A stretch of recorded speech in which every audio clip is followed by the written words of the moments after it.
അസ്സലാമു അലൈക്കും വറഹ്മത്തുള്ളാഹി. അൽഹംദുലില്ലാഹി റബ്ബിൽ ആലമീൻ വസ്സലാത്തു വസ്സലാമു അലാ അഷ്റഫിൽ മുർസലീൻ വഅലാ ആലിഹി വസഹ്ബിഹി വസല്ലം. റജബുൻ ഷഹ്റുല്ലാഹ് വശഅബാനു ഷഹ്രി വറമളാനു ഷഹ്റു ഉമ്മത്തി.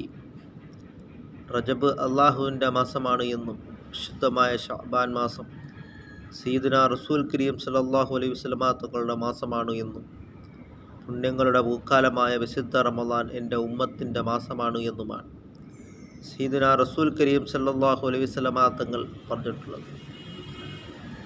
വിശുദ്ധമായ ഇസ്ലാമിൽ ഏറ്റവും അഫ്ദലായിട്ടുള്ള ഒരു കാര്യമാണ് അസ്വലാത്തു ലി അവ്വലി വക്തിഹാ, നിസ്കാരം അതിൻ്റെ ആദ്യ വക്തിൽ തന്നെ നിസ്കരിക്കുക എന്നുള്ളത് എന്നാണ് സയ്യിദുനാ മുഹമ്മദുർ റസൂലുള്ളാഹി സല്ലല്ലാഹു അലൈഹി വസല്ലമ തങ്ങൾ പറഞ്ഞിട്ടുണ്ട്.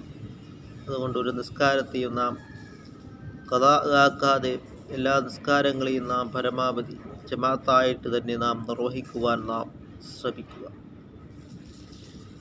സയ്യിദുനാ അലി റളിയല്ലാഹു അൻഹു അവിടുത്തെ കാലിൽ ഒരു അമ്പ് തറച്ചപ്പോൾ സഹാബാക്കൾ എല്ലാ ശ്രമങ്ങളും നടത്തി ആ അമ്പിനെ വലിച്ചൂരാൻ. വളരെയധികം വേദന കൊണ്ട് അലി റളിയല്ലാഹു അൻഹുവിന് ആ അമ്പെടുക്കുവാൻ കഴിഞ്ഞില്ല.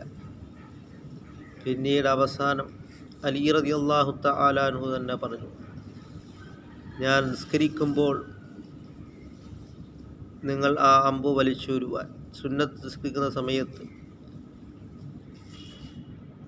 സഹാബാക്കളെല്ലാം കൂടെ ചേർന്ന് ആ അമ്പ് വലിച്ചൂരുകയാണ് ചെയ്തത്. പിന്നീട് അലി റളിയല്ലാഹു അൻഹു അറിഞ്ഞില്ല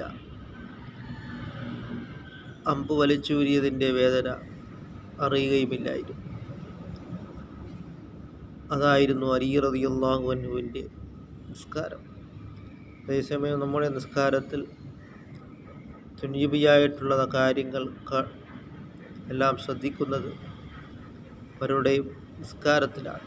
അത് നാം മനസ്സിലാക്കിക്കൊണ്ട് നാം ഇത്തഖുല്ലാഹ്, അള്ളാഹുവിനെ നാം തഖ്വ ചെയ്ത് നാം ജീവിക്കുവാനും നിസ്കാരാദി കാര്യങ്ങളിൽ വളരെയധികം ശ്രദ്ധകൾ നാം കേന്ദ്രീകരിക്കുവാനും നാം ശ്രദ്ധിക്കുക. അല്ലാഹു തആല നമ്മുടെ നിസ്കാരങ്ങളെല്ലാം അല്ലാഹു തആല കബൂലാക്കുകയും ചെയ്യുമാറാകട്ടെ.